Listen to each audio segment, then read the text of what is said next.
Olá, seja bem-vindo, seja bem-vinda ao canal Vida na Língua, aquele cuja professora Valéria Lopes, euzinha aqui, deseja que você cresça profissionalmente, acabando com o seu medo de falar ou de escrever errado. Hoje vamos trabalhar um pouco sobre como escrever um e-mail que surpreenda o seu chefe. Então, primeiramente, os e-mails, eles são formas de correspondência.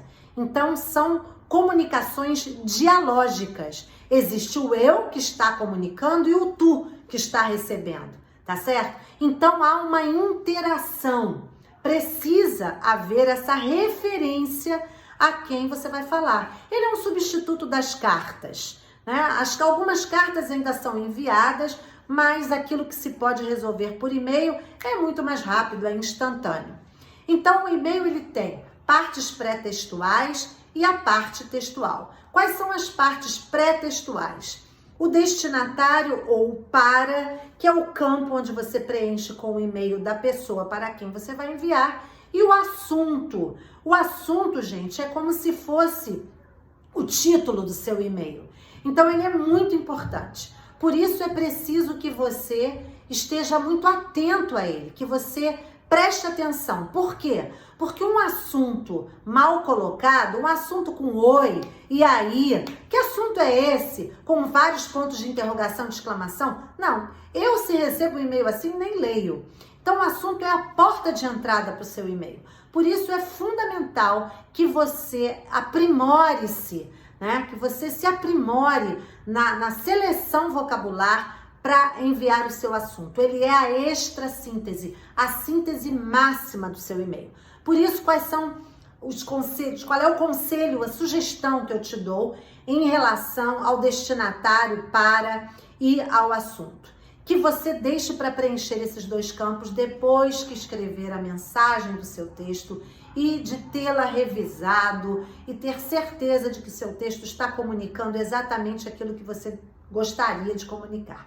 Então, deixa de preencher o campo destinatário para. Por quê? Porque se você sem querer esbarrar ou se você clicar em enviar e depois se der conta de que não havia anexado ainda os documentos que precisaria enviar, enfim, você tem tempo para fazer isso, porque sem um destinatário, seu e-mail não sai da sua caixa, da sua tela, tá certo? E o segundo, que é o assunto, o ideal é que você escreva primeiro o texto. Todo texto, gente, ele precisa ser desenvolvido em 3 etapas. A primeira etapa é o planejamento, mesmo que seja em tópicos, enviar e-mail para fulano de tal, assunto, né? Reunião, roteiro, convocação para reunião com o diretor, pessoas que devam ser convocadas, pauta da reunião, enfim. Faz um breve roteirinho daquilo que você precisa colocar naquele e-mail. Essa é a primeira etapa. A segunda etapa é a redação em si, a produção do texto. E a terceira, que é importantíssima e quase ninguém faz, é a revisão. Eu mesma, gente, ontem preparei um post e hoje, quando ele foi publicado, foi que eu vi, eu tinha lido uma vez. Mas o que acontece? Para fazer a revisão, é fundamental que você dê um intervalo, por menor que seja, nem que seja assim, ó, fechou os olhos, inspirou, expirou. Faça isso de 3 a 5 vezes. Para quê? Para diminuir o brilho do teu cérebro, para que a imagem que você tem daquilo que você escreveu se apague um pouco, diminua um pouco, porque senão é muito provável que você leia aquilo que você imagina que está escrito e não que está escrito realmente, tá certo? Eu, por exemplo, disse isso, eu terminei de escrever, li logo para fazer a correção, é isso, né, gente? Um pouco de autossuficiência, um pouco de arrogância até. Poxa, eu sou professora de português, não cometi nenhum erro, tava lá. Faltou o C, do C constrói. Enfim, mas tá publicado, tá publicado. É assim mesmo, e isso é muito bom para nós sabermos que não sabemos de tudo, que somos falíveis, né, que precisamos de ajuda, enfim. Se você tem alguém que possa ler para ver se você conseguiu traduzir exatamente o que você queria, né? Se você disse o que você queria dizer, porque eu quis dizer, não adianta. Depois que está dito, está dito. Tá certo? Bom, então vamos lá. Então deixa para depois, tá certo? E vamos lá para o corpo do texto. O corpo do texto tem 3 partes: a saudação, a mensagem em si e a despedida, tá certo? Então a primeira, saudação. Saudação é a primeira forma de aproximação do seu leitor. Então, você deve ser sempre muito respeitoso com a pessoa para quem você está escrevendo o seu e-mail. Mesmo que seja para dar uma bronca nela, para diverti-la, mesmo que seja para reclamar de algo que você não gostou. Seja respeitoso, porque os e-mails eles estão sendo aceitos como documentos, como comprovações. E aí, imagina, você é indelicado com alguém, você é grosseiro com alguém, não é legal, tá certo? Então, seja o máximo respeitoso possível. E o respeito você já transmite na saudação. É muito legal quando você diz: prezado senhor fulano de tal, prezada senhora fulana de tal. Caro e cara, que é afetuoso, você só deve usar se você tiver um certo grau de intimidade com a pessoa, mesmo que você esteja fazendo um e-mail corporativo. Mas se você quer ser carinhoso, e pode ser carinhoso com a pessoa para quem você está enviando a mensagem, pode dizer: cara professora Valéria, prezada professora, é respeito, mas mantém uma certa distância. Agora, ilustre, ilustríssimo, você só vai usar para quem tem luz, realmente. Eu não sou ilustre. Eu não sou uma pessoa famosa, uma celebridade dentro da língua portuguesa. Não sou. Eu sou competente? Sim, eu sou competente. Eu tenho 38 anos de magistério? Sim, eu tenho. Mas eu não tenho nenhuma obra de relevo ainda publicada. Pode ser que um dia eu venha a ter. Mas se eu vou escrever um e-mail para Lígia Fagundes Telles, uma escritora, uma das maiores escritoras brasileiras da contemporaneidade, e ainda por cima um membro da Academia Brasileira de Letras, ela é membro da Academia Brasileira de Letras, aí sim, ilustre senhora Lígia Fagundes Telles, ilustríssimo professor, doutor fulano de tal, tá certo? Professor doutor, separado por hífen, enfim, e em letra maiúscula, professor doutor, ilustríssimo, também em letra maiúscula. Agora, se é uma autoridade máxima, um ministro de Estado, um secretário de Estado, o presidente da República, Vossa Excelência, o presidente da República, né? Vossa Excelência, presidente Jair Bolsonaro, vírgula, após o vocativo, a pessoa a quem você está se dirigindo, vírgula, parágrafo na outra linha, letra maiúscula. Este é o único caso, nas correspondências, é o único caso em que você usa vírgula e inicial maiúscula para começar o conteúdo da sua mensagem. Eu tenho recebido e-mails de instituições que colocam o vocativo, prezada professora Valéria Lopes, vírgula, e aí vem lá, comunico-lhe, e o comunico está com inicial minúscula. É um erro grave, tá certo? Uma coisa que praticamente ninguém mais faz é a marcação do parágrafo. Mas olha, isso é um diferencial, viu? Eu, quando pego um e-mail em que a saudação está lá, marcado 10 espaços, afastados da margem, e os parágrafos também, é maravilhoso. Eu, sinceramente, fico muito contente quando isso acontece. Mas isso já é algo que você pode decidir se você faz ou não. Não é, já tem esse parágrafo, né, alinhado à margem esquerda e marcado pelo final do período. Eu não gosto disso, não acho isso adequado, isso não é normativo, isso é uma invenção dos meios digitais, tá certo? Vamos colocar as coisas nos seus devidos lugares. Então, você quer impressionar? Marque o seu parágrafo. 10 espaços para cada início. E a saudação vai vir na linha do parágrafo, não à margem, tá bom? Na linha da margem. Bem, e aí vamos para a mensagem. Escreveu a sua saudação, vírgula, parágrafo inicial maiúscula. O ideal, gente, é que cada e-mail trate de um assunto. E o assunto é o limite do parágrafo. Mudou de assunto, muda-se de parágrafo, tá certo? Então você vai fazer um e-mail em que você vai convocar para reunião, vai apresentar um novo produto e vai comentar que foi firmada uma nova parceria da empresa. São 3 assuntos diferentes. Qual é o ideal? O ideal é que você escreva um e-mail para cada assunto.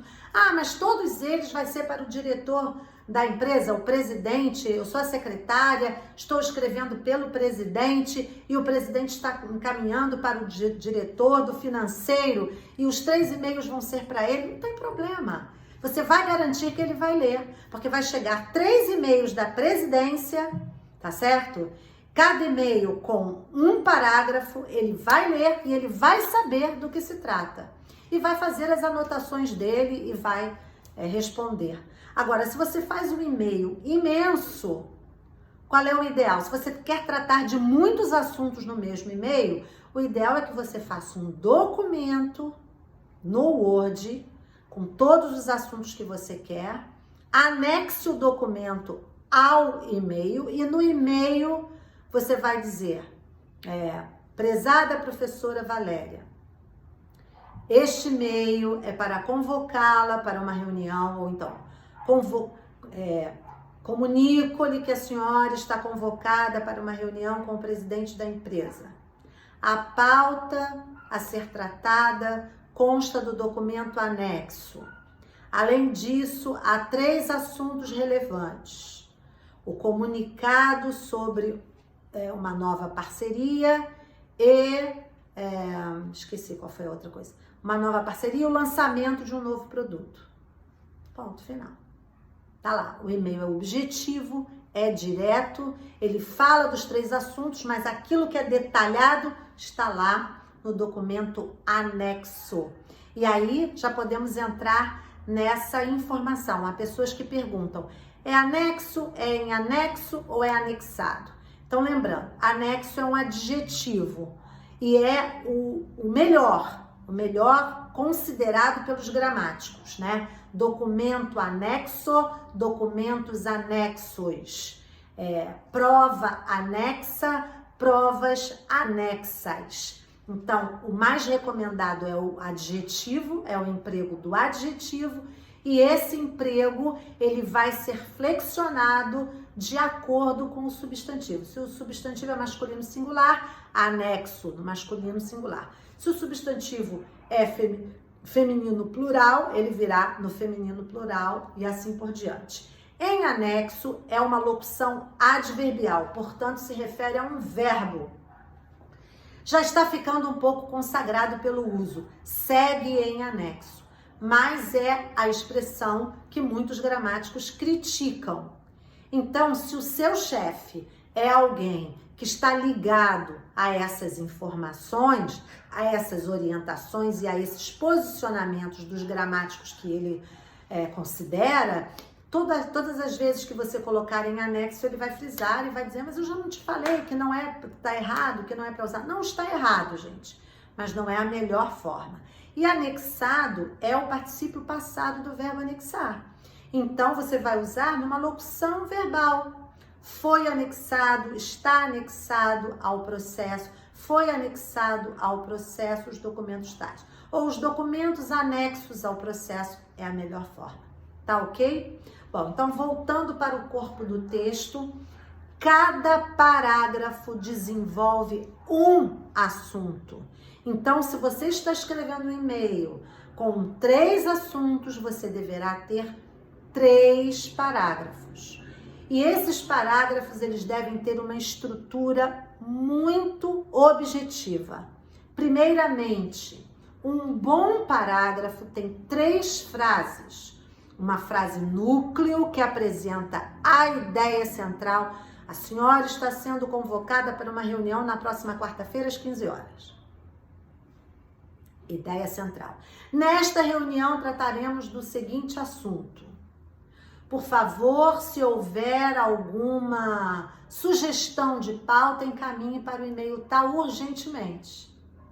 Fechou, tá certo? 3 frases. Frases verbais e frases bem construídas, preferencialmente na ordem direta, ou seja, primeiro o sujeito, depois o predicado. Lembrando que o predicado é o lugar do verbo. Tem de haver um verbo. E depois do verbo virão os seus complementos, tá? Referentes ao verbo, os complementos do verbo. Tá claro? Então, frase inicial é a frase núcleo, deve ter a ideia central. Então, como eu disse, a senhora está sendo convocada para uma reunião com o presidente às 15 horas do dia tal. Nesta reunião serão tratados os seguintes assuntos. Ponto.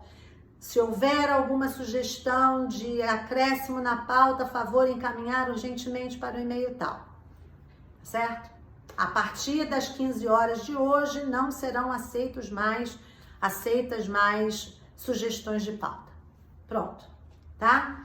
Então, os e-mails devem ser tratados assim, objetivamente. Então, 3 frases no máximo. Uma frase núcleo, uma frase de desenvolvimento e uma frase de fechamento. Ah, mas eu preciso de 2 frases de desenvolvimento? Ok, então 4 frases. O que isso indica, gente? A frase, ela deve ser ou um período simples ou um período composto. Se for um período simples, é uma oração só. Então, objetivamente, haverá reunião com o presidente na próxima quarta-feira, às 15 horas. Uma oração só, tá certo? Agora, você pode usar um período composto. Nesse caso, 2 orações, no máximo 3. O que eu estou dizendo com isso? Que o parágrafo ideal, ele vai ter, se ele tem 3 frases, com mais ou menos duas linhas cada um, ele vai ter 6 linhas de bom tamanho. 8 linhas, tá razoável. 10 linhas é muito, gente, é muito. Alguma coisa tá errada na sua estruturação de parágrafo. Então, pense nisso, tá certo? Tenha essas coisas em mente. Outra coisa, vocabulário. É bom você ter um vocabulário rico, diversificado, mas não seja empolado, não queira parecer pedante, não seja barroco no seu vocabulário, tá certo? Para mostrar erudição, você não precisa usar palavras difíceis. Deixe as palavras difíceis para os textos maiores. Se você está escrevendo uma dissertação de mestrado, uma tese de doutorado, em que você tem que provar competências ali para aquela bancada, né? Que às vezes é vaidade das vaidades. Então tá bom, seja um pouco mais sofisticada. Mas o e-mail deve ser papum, tá claro? Entendeu isso? Papum, uma onomatopeia usei aí. Direta, objetiva, ok? E depois, para terminar, terminou o assunto do e-mail, para concluir, atenciosamente, com respeito, respeitosamente, tá certo? Normalmente, respeitosamente, você vai usar quando você está escrevendo um e-mail para alguém que é superior hierarquicamente a você. Então, você deve concluir com respeitosamente. Vírgula e a assinatura embaixo, nunca ao lado, tá claro? Atenciosamente, algumas pessoas estão usando a abreviatura ATT. Em documentos, em e-mails profissionais, não é legal. Use a palavra atenciosamente. Nada de abreviaturas nos conteúdos dos e-mails, tá certo? Então, gente, o que mais? Esse e-mail eu tô regravando, essa aula eu estou gravando agora porque estava falando muito rápido, porque eu queria que ficasse dentro de 30 minutos no máximo, mas eu não parei para cumprimentar ninguém, né? Mas houve alguns comentários interessantes. A vírgula, ela é uma pausa para a leitura, mas ela não marca pausa na escrita. Então, veja bem, cuidado para você não dizer assim, ó, por exemplo, o presidente está chamando para uma reunião. Você pode falar assim, o presidente está chamando para uma reunião. Você fez uma pausa, mas essa pausa não pode ter vírgula. Por quê? Porque entre sujeito e predicado não tem vírgula. Entre o verbo e o seu complemento não se usa vírgula. Então, cuidado, quando é que você vai usar uma vírgula? Quando você antepuser um advérbio, uma locução adverbial, uma expressão adverbial, ou uma oração adverbial, né, a uma oração principal. Tá certo? Quando você acrescenta uma explicação. Então, não faltem à reunião, pois assuntos importantes serão tratados. Antes de conjunções, quase que genericamente, vocês usem vírgula. Antes de mais, antes de porém, de todavia, de contudo, de portanto, antes do pois, né? Usa-se. Quando você não vai usar? Você não vai usar a vírgula com ou, nem com e, nem com nem. E nem aditivos. Ou alternativo. Você só vai usar se você fizer uma enumeração de alternativas. Tá claro? Mas isso é uma outra aula. A aula de vírgula é para outra coisa. Então, retomando, recapitulando. Vamos lá. Então, os e-mails são comunicações interativas que servem como documentos, então eles precisam ser tratados com este peso, tá certo? Então, por isso, nada de gírias, nada de abreviaturas, nada de palavras de baixo calão, xingamentos, né? Não necessariamente um palavrão, mas palavras ofensivas, nada disso. Se você está muito aborrecido, não escreva o e-mail enquanto você não se acalmar um pouco, tá certo?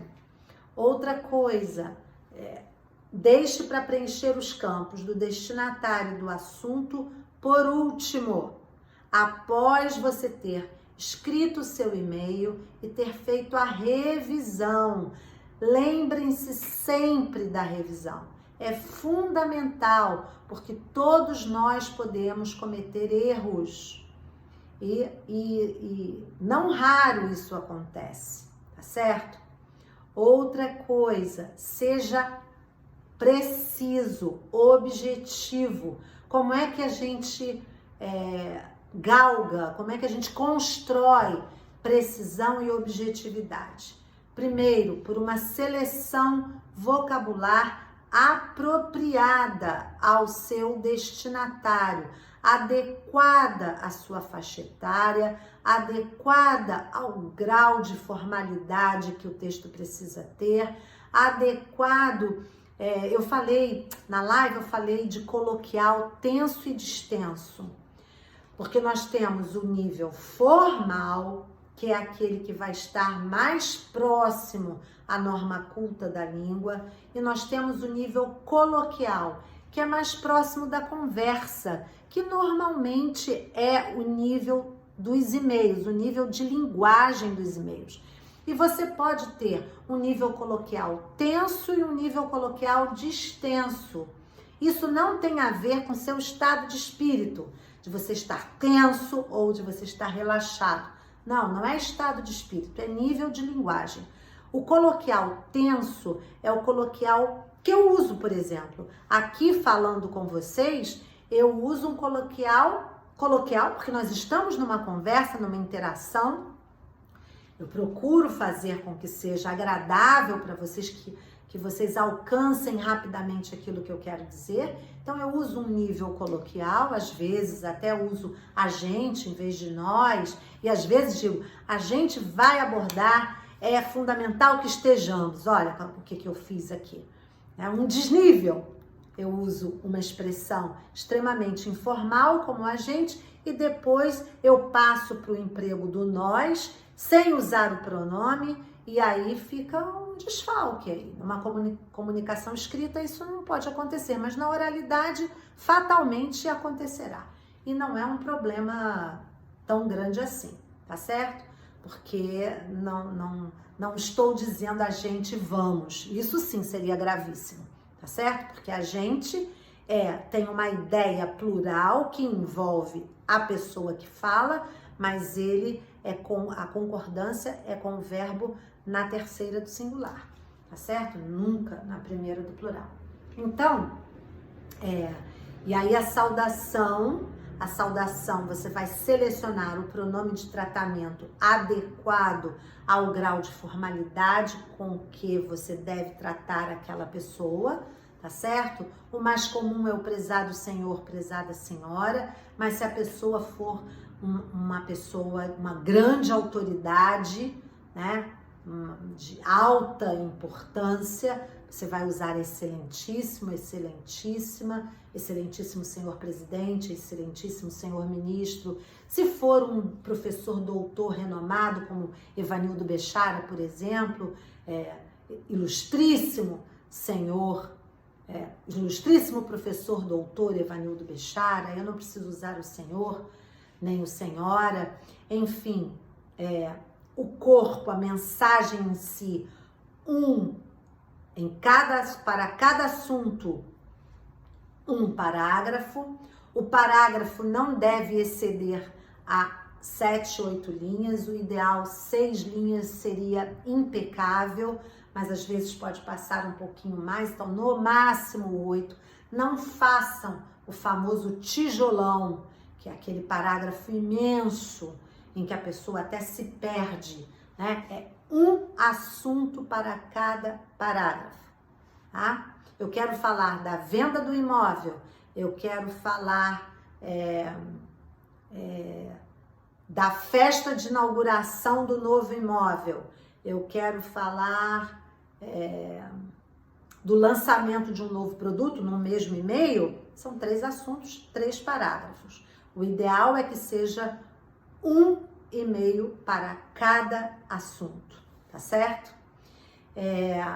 As frases, elas devem ser curtas. O que é uma frase curta? É uma frase de 1 linha e meia, 2 linhas. Uma frase de 3, 4, 5 linhas já é longa demais. Tem alguma coisa de errado, você não está sendo objetivo quando faz uma frase muito longa. E por último, a conclusão, né? Ou a despedida, o encerramento. O seu encerramento, você já encerrou o assunto no seu parágrafo, mas a despedida, lembre-se, tem alguém que vai ler o seu texto. Então você vai se despedir daquela pessoa. Como você vai se despedir? Você vai usar atenciosamente se alguém da mesma condição hierárquica que você ou abaixo de você, e vai usar respeitosamente, de preferência, para alguém que é superior e hierárquico a você, tá certo? E vírgula e o seu nome. Aí sim, você vai fazer a revisão do seu texto e se você tiver que anexar algum documento e citar, os documentos anexos devem ser observados com atenção, ok? Então, muito obrigada e lembre-se, o canal Vida na Língua quer que você cresça profissionalmente, acabando de uma vez por todas com o seu medo de falar ou escrever erradamente.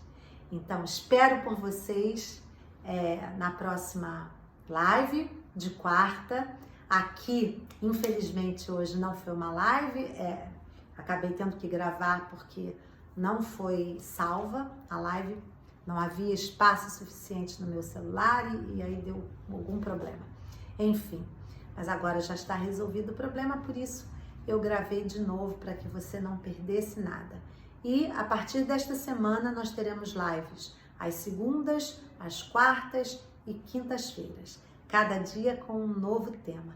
Amanhã será publicado o tema de quarta. Fica atento ao nosso feed e aos nossos stories. Até breve. Tchau, tchau.